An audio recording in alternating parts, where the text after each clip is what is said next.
Hello everyone, कैसे हैं आप सभी। आशा करते हैं कि आप सभी अच्छे होंगे। तो आज की इस वीडियो में आप सभी देखेंगे साइंस के कुछ मोस्ट इम्पॉर्टेंट क्वेश्चन जो कि आपके आने वाले सभी कॉम्पिटिटिव एग्ज़ाम के लिए काफ़ी महत्वपूर्ण रहेंगे। ये सभी क्वेश्चन जो है आपके एनसीईआरटी बुक से लिए गए हैं। और यदि आप हमारे चैनल पर नए हैं तो चैनल को सब्सक्राइब कर लीजिए, वीडियो को लाइक और शेयर ज़रूर कर दीजिएगा। तो चलिए आज की वीडियो हम शुरू करते हैं। तो आज का हमारा पहला क्वेश्चन दिया गया है, टर्न सिंड्रोम में गुणसूत्रों की संख्या होती है। ऑप्शन दिए गए हैं 46 होती है, 45 होती है, 47 होती है या फिर 48 होती है। तो टर्न सिंड्रोम में गुणसूत्रों की संख्या कितनी होती है? 45 होती है, ठीक है, 45 होती है। तो यहाँ पर आपका राइट आंसर क्या होगा? Option number B. यहाँ पर डिटेल्स में आप सभी देख सकते हैं, बताया गया है कि टर्न सिंड्रोम में गुणसूत्रों की संख्या जो है 45 होती है।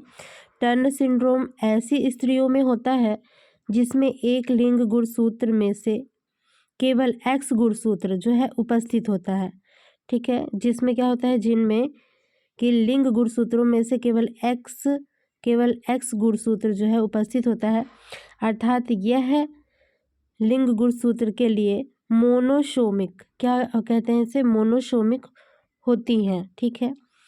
यहाँ पर देख सकते हैं कि औसतन 5000 स्त्रियों में एक स्त्री ऐसी होती है जो कि टर्न सिंड्रोम युक्त होती है, ठीक है। इसका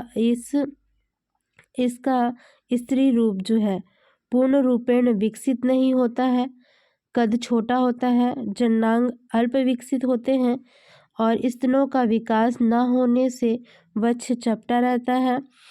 जनद, जिसे कि अंडाशय भी कहते हैं, अनुपस्थित या अर्ध विकसित होता है और मासिक धर्म भी नहीं होता है। इस प्रकार यह स्त्रियां जो हैं नपुंसक होती हैं, ठीक है। तो ये सभी समस्याएं होती हैं ऐसी स्त्री में जो कि टर्न सिंड्रोम से युक्त होती हैं।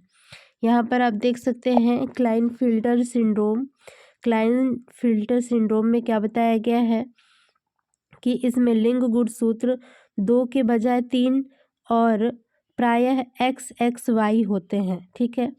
लिंग गुणसूत्र क्या होते हैं, इनमें 2 के बजाय प्रायः 3 होते हैं। जैसे कि स्त्री एवं पुरुष का ले लीजिए, तो स्त्रियों में XX गुणसूत्र पाए जाते हैं और पुरुषों में XY पाए जाते हैं। तो इन्हीं में से कोई एक गुणसूत्र जो है एक्स्ट्रा हो जाएंगे, ठीक है। तो ऐसा क्या होगा, तो इसे क्या कहेंगे, कौन सी स्थिति कहेंगे, ये जो है क्लाइनफेल्टर सिंड्रोम कहलाएगा, ठीक है। जैसे यदि हम यहाँ पर एक और Y लगा देते हैं या फिर एक और X रख देते हैं, ठीक है, तो ये आपका क्या हो जाएगा, ये क्लाइनफिल्टर सिंड्रोम से युक्त व्यक्ति हो जाएंगे, ठीक है।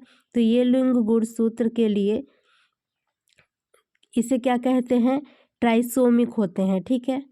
तो इन्हें क्या कहेंगे, क्योंकि ये 3 है इसलिए इन्हें क्या कहेंगे, ट्राइसोमिक कहेंगे। अब आगे देखिएगा, दिया गया है डाउन सिंड्रोम। तो डाउन सिंड्रोम में क्या होता है, इसमें 21वीं जोड़ी के गुणसूत्र 2 के बजाय 3 होते हैं। इसमें कौन सी जोड़ी के, जो 21वां जोड़ा होता है, ठीक है, 21वां गुणसूत्र जो होता है, तो क्या होता है, ये जो है 2 के बजाय कितने हो जाते हैं, 3 हो जाते हैं, जैसा कि अभी ऊपर वाले में हमने देखा।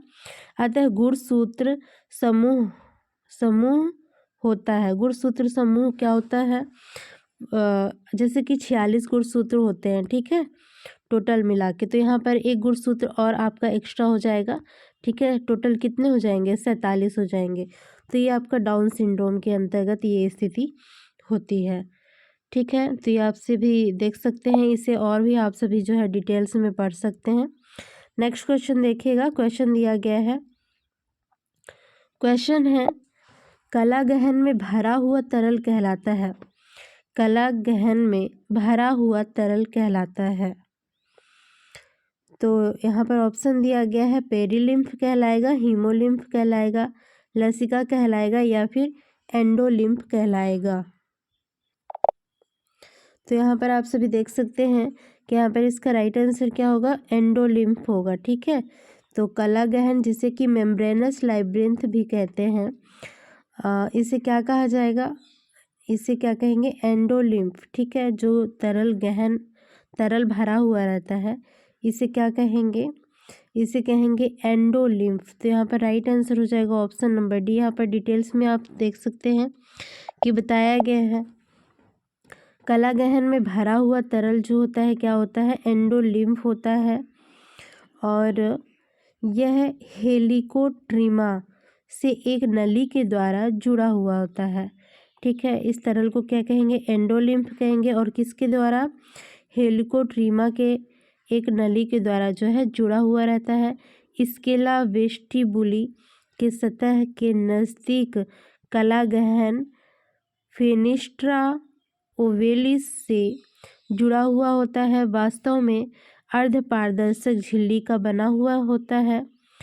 अर्धपारदर्शक झिल्ली का बना कलागहन ही अंतःकरण होता है। इसमें सुनने और शरीर के नियंत्रण से संबंधित कुछ तंत्रिका जो है अंतंग होते हैं, अंतांग होते हैं। ठीक है, नेक्स्ट क्वेश्चन देखेंगे। क्वेश्चन दिया गया है धंसे हुए रंध्र पाए जाते हैं। तो धंसे हुए रंध्र किस में पाए जाते हैं, जलोदभिद में पाए जाते हैं, समोदभिद में, मरुभिद में, या फिर इनमें से किसी में नहीं। तो ये किस में पाए जाते हैं, जीरोफाइट्स में पाए जाते हैं। ठीक है, ये जो धंसे हुए रंध्र होते हैं ये किस में पाए जाते हैं, जीरोफाइट्स में पाए जाते हैं, मरुद्भिद में पाए जाते हैं। ठीक है, तो यहाँ पर राइट आंसर होगा ऑप्शन नंबर सी।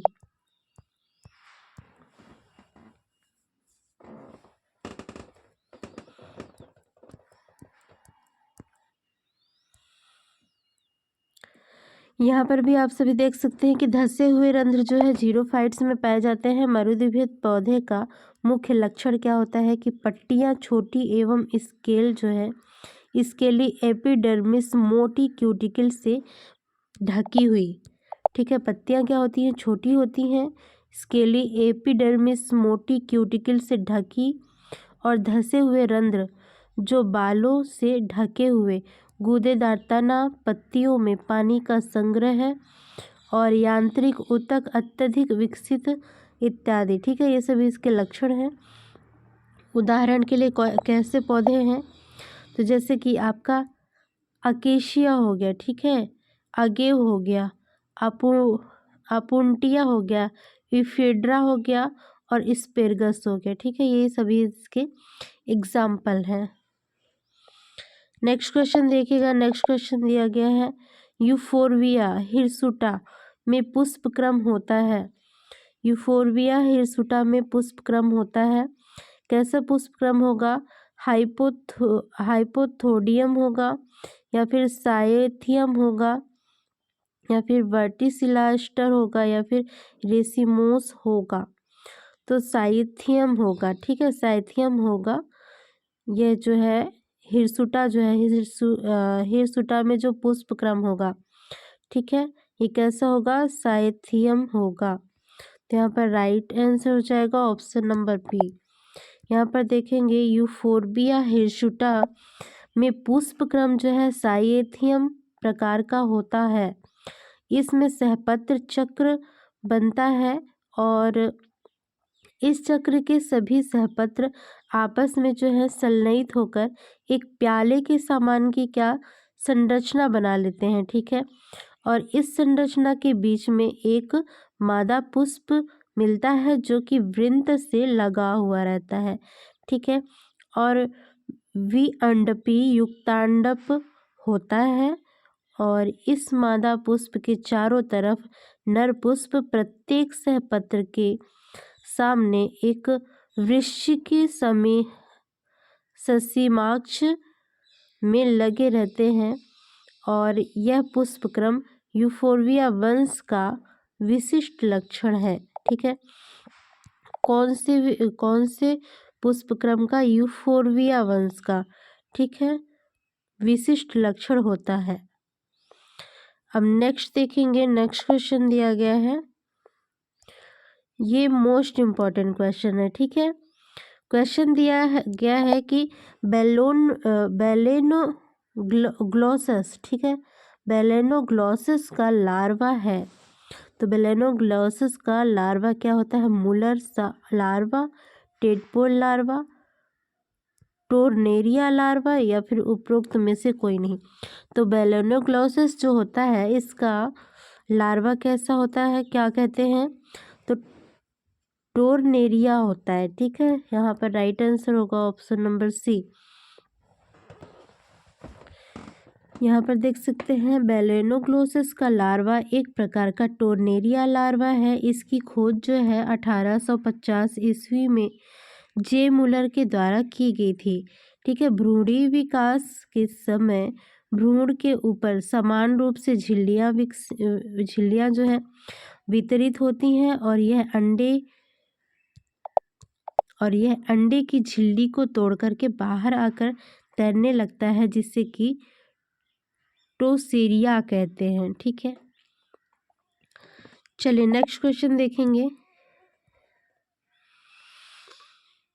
क्वेश्चन दिया गया है पेट्रिफिकेशन, इम्प्रेशन और कॉम्प्रेशन प्रकार है। पेट्रिफिकेशन, इम्प्रेशन और कॉम्प्रेशन जो है किसके प्रकार है, जीवाश्म के, जीवाणु के, बीजाणु को या फिर विषाणु के। तो ये किसके प्रकार हैं, ये जीवाश्म के प्रकार हैं। ठीक है, तो यहाँ पर भी यही बताया गया है। नेक्स्ट क्वेश्चन दिया गया है। क्वेश्चन दिया गया है 33 घंटे के पक्षी के भ्रूण में सोमाइट्स की संख्या होती है। तो 33 घंटे के जो पक्षी के भ्रूण होते हैं उनमें सोमाइट्स की संख्या क्या होती है, 10 होती है, 11 होती है, 12 होती है या फिर 13 होती है। तो कितनी होती है, 10 होती है। ठीक है, यहाँ पर देखेंगे 33 घंटे के पक्षी के भ्रूण में सोमाइट्स की संख्या 10 होती है। निषेचन के 33 घंटे के बाद भ्रूण लगभग 4 मिलीमीटर लंबा और सीधे और वास्तविक भ्रूण का पहला घुमाव सिर के क्षेत्र में होता है। क्रेनियल प्लेक्सर कुछ घंटों में दिखाई देता है और इस अवस्था में 12 से 13 सोमाइट्स का निर्माण होता है। ठीक है, आगे देखेंगे। आँख की वेसिकल्स बड़ी होती है